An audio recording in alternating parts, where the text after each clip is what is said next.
Bueno, Carlos, bienvenido nuevamente a una nueva columna ¿Cómo de están? historia argentina. Bien, muy bien.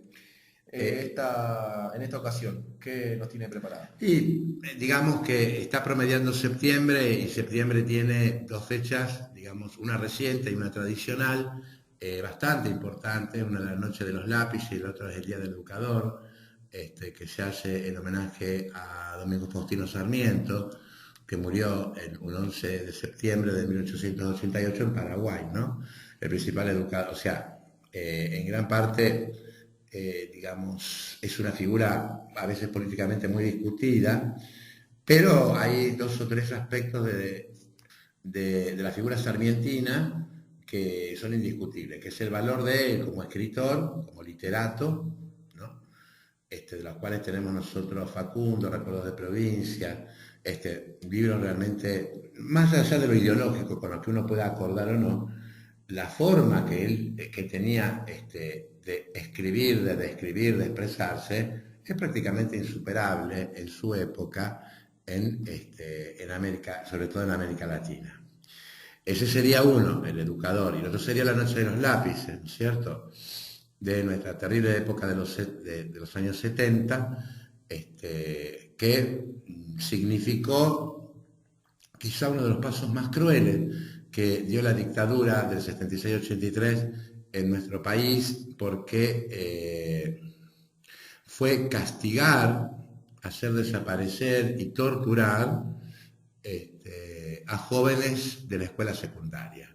Estos jóvenes de la escuela secundaria estaban reunidos en una agrupación, la UES, Unión de Estudiantes Secundarios, que era totalmente legal, o sea, no olvidemos que los militares le ponen a un gobierno constitucional, que es de Isabel Martínez de Perón, en el año 76, y bueno, en las escuelas secundarias estaban los centros de estudiantes, ¿no?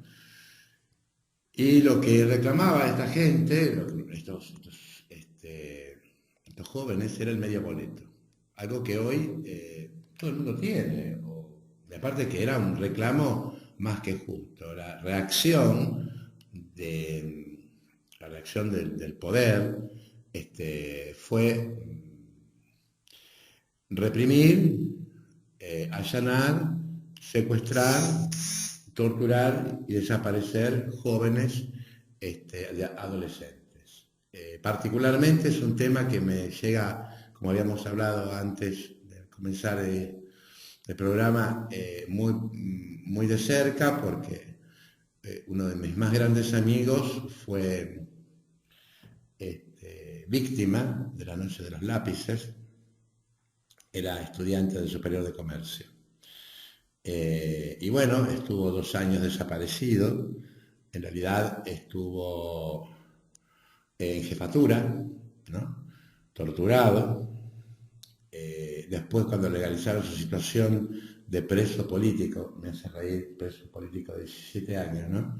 En Colombia, con una sistemática tortura, como por ejemplo,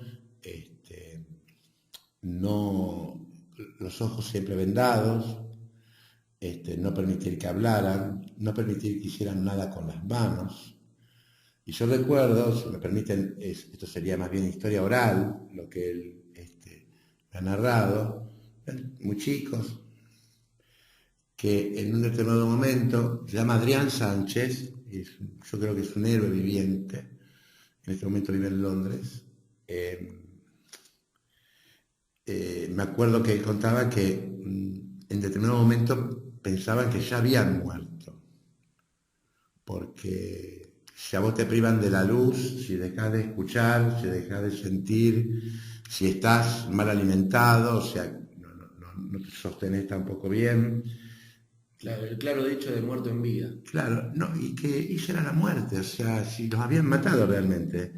Y que la estrategia que ellos tuvieron para darse cuenta que todavía seguían vivos era que decir en voz alta, cuando los dejaban, lecciones que se acordaban, lecciones de la escuela que ellos se acordaban, porque eso significaba que no habían muerto, significaba que hablaban y que los otros recordaban.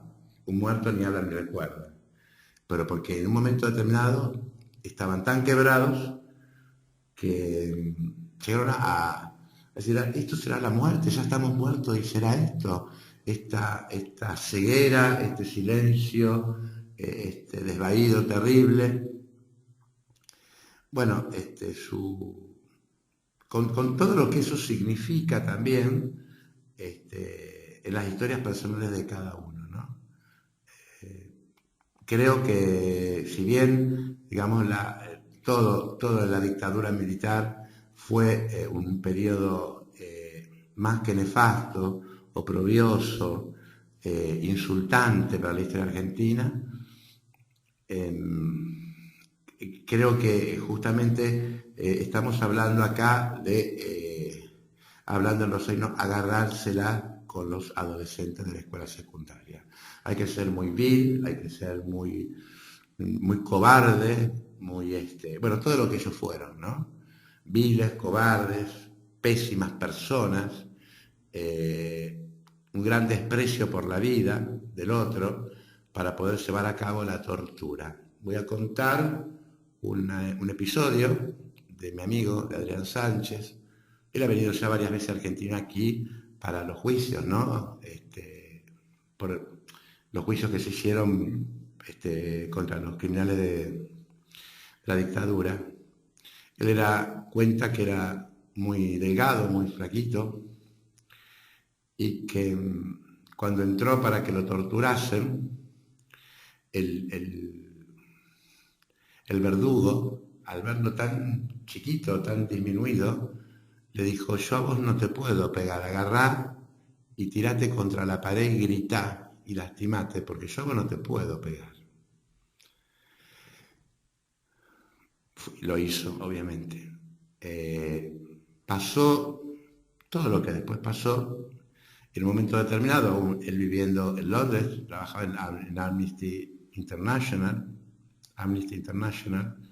él le tocó venir y tener que reconocer o no a los verdugos. El gran problema, de conciencia, de decir, reconozco, yo lo reconozco, lo veo, pero él me salvó a mí. Él no me quiso torturar a mí, él me salvó de la tortura.